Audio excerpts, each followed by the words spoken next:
Hello guys, and welcome back to the Folklore Hiking Stick Workshop. It's been a very busy morning. I've been harvesting and I've been back to the location you've seen a few times, that little paddock in a valley. Beautiful location, but due to the fact of the weather conditions that we've had recently, I haven't done a lot of harvesting, and on top of that there's been a few other things that needed my attention. So I went back this morning and I absolutely thrashed myself. I really put myself through the ringer. But yeah, I came away with about 120 pieces. They're on the front lawn. I've got to go through them and sort them and rack them. And I'm already in the process of thinking about where I can store any more that I'm going to harvest this year.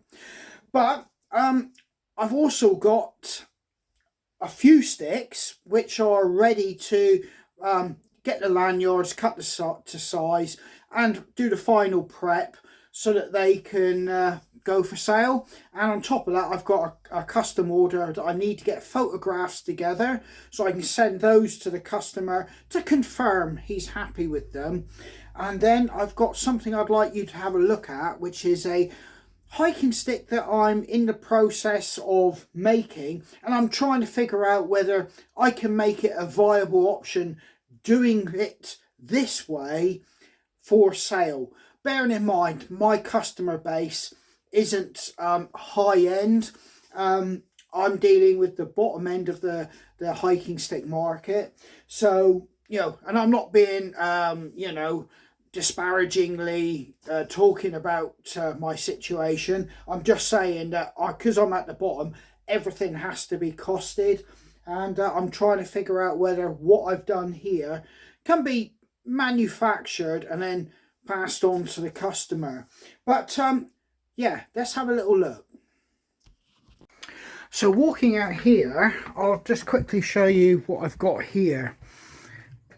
And I've got 6 drying and they look absolutely gorgeous. They just need the lanyards, like I said. I've got a nice holly one and that's come out really nice, some real nice colours in that. But this one here it's hazel, but as you can see, we've got a real cream colour that goes to almost like a vanilla cream, and then it goes back into the chocolate browns, and then right the way down to tans and darker brown. That's all natural, and that colouring really does look nice. And I've got a couple barked ones. The custom one here for the gentleman, and that's a 50 cal one again. Looks very nice. I've just started polishing that. Looks very nice. Incidentally, even though I put a copper tip on them, if you decide you didn't want the copper tip, or you want me to put a rubber tip on, I can actually put a rubber one on for you. I'll get a 22mm one that will go over the copper tip. So you've got a rubber tip if you wanted. But yeah, I've got to sort those out, so as you can see, but I've got to take photographs of this one here to send to the gentleman. Obviously he's got his cap badge there and everything, so yeah, that's looking all nice. So I've got to get on with this. Come back in here, there's something else. I've got some perspex left over for some jobs.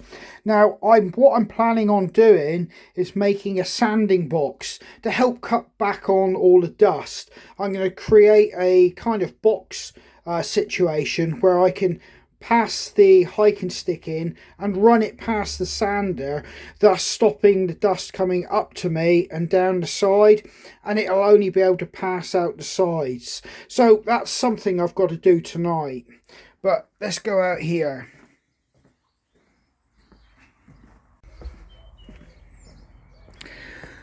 You can clearly see what I've got there. And that is a really big bundle of sticks. Like I said, I worked really hard this morning. I really did bust a gut to get all that done. But there's some real good quality pieces in there. But I fear that's going to fill my rack in the shed. So I'm going to have to cut and relocate now. But that was a really good harvest this morning, and I'm possibly going to have to do another couple like that to get my harvest completed this year. This is all I took to harvest this time, and it worked out okay. But as you can see, I've got to clean it and re-oil it so it doesn't rust. So as you can see, I don't have a lot more room, and I'm easily going to take it all the way out here with what I got. And like I said, I'm going to have to utilise a friend's storage space. But that comes with its own set of problems. But that's what I've got so far, including what I've got out on the lawn. And you've seen that's all what's going through this year. But I'll let you have a look at what I've been up to, and I want to actually show you, because this is what I'm trying to work out, whether I could do this for customers. Well, here it is. It's a hiking stick, and I've got a deer, well, I think it's roe deer antler on top.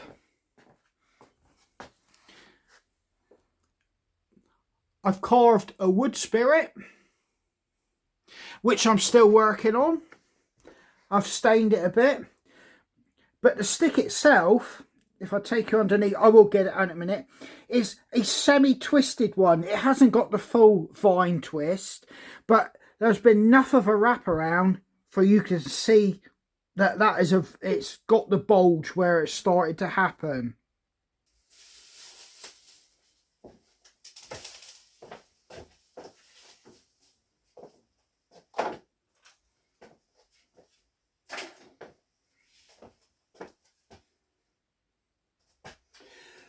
Right then guys, let's have a little look a bit closer. Now you can see the woodspirt, I'm still working on it. I just put a bit of stain on it to give it a bit of depth, but I'm going to clean it up and perhaps add a bit more, you know, define the features just that little bit more. But in essence, I don't want to take too much wood away, because this is going to be a usable hiking stick, and one that's going to take, or have to take, a little bit of abuse. It's not a thumbstick.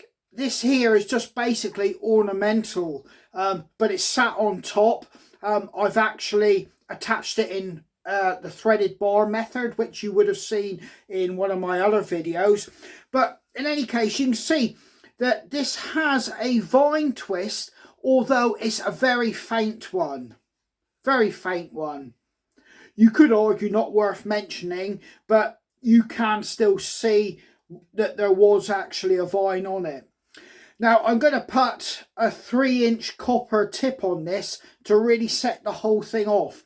So what I'm trying to say is, I'm trying to figure out, I'm showing it to you before I've built it. I will show it to you and discuss it further when I've completed it.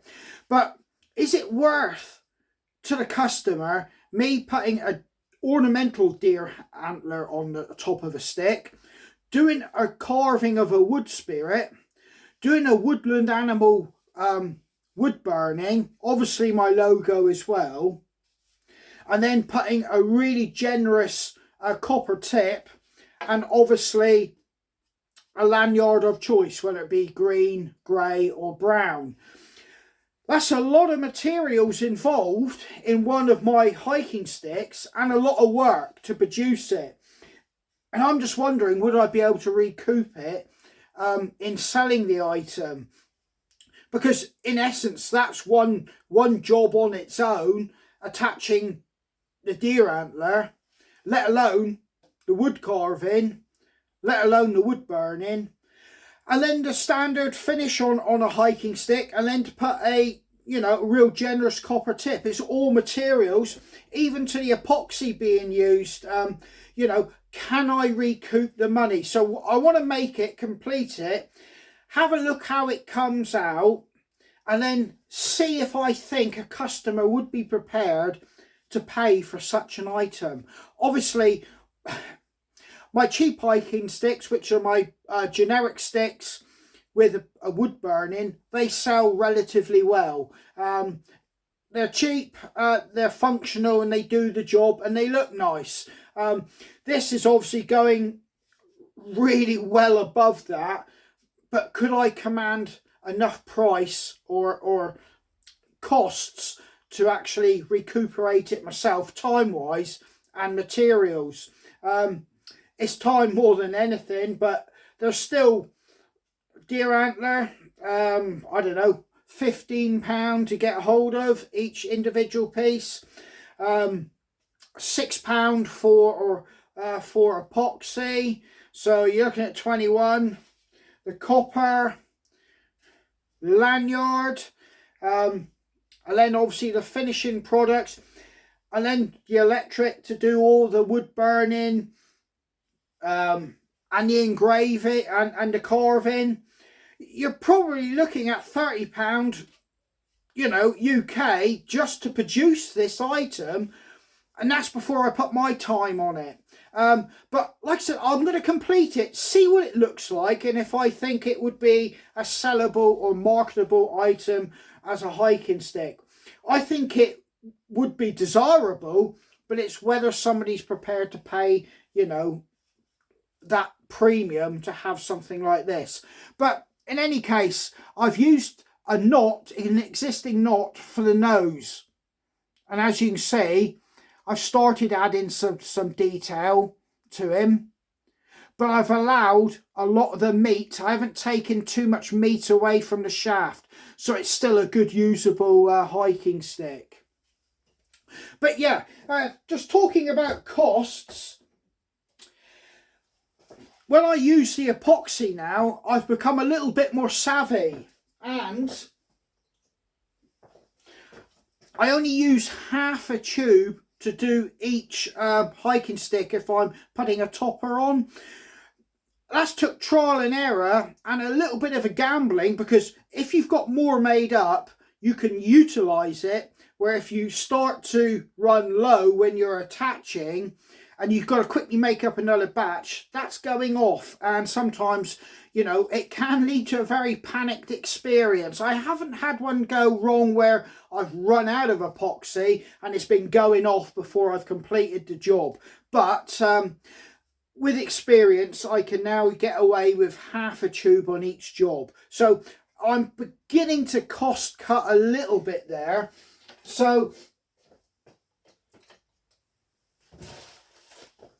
I've just had a delivery of the khaki or olive green lanyard, and everything about what I'm doing here is basically a small cottage industry, and there's a cost to me to actually produce the item, the hiking stick, and quite often that's overlooked by the customer. It's quite simply just thought of like I've just wandered off, grabbed a hiking stick from a hedge, come back and I've produced it, and then I'm commanding some money. There's time, there's energy, there's obviously material costs, and obviously there's the should we say, the creative energy that goes into producing the hiking stick.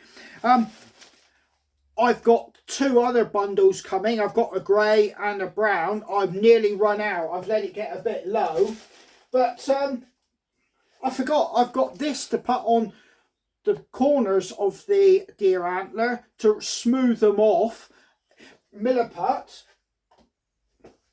So what I think what I'm trying to say is, could I actually make some money off it and make it worthwhile? Not everything in life is about making money, I grant you. This is a craft and I enjoy doing it, but it is a major sole part of my income, so I've got to make it pay.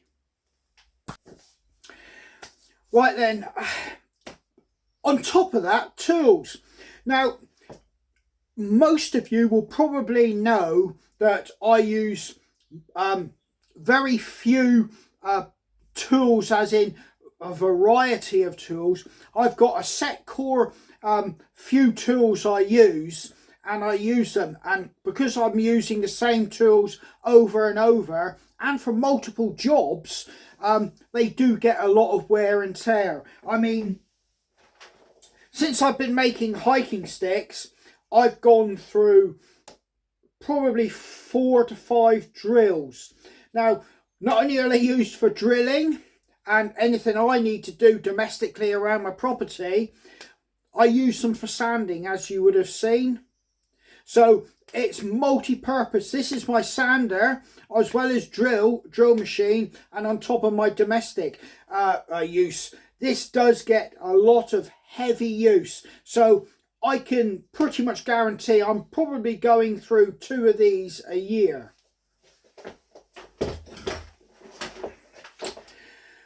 Now, I use the grinder for doing some shaping and carving, and it's used to cut any metal, and it's used, you know, when I'm kind of like putting a lot of the handles and swirls on.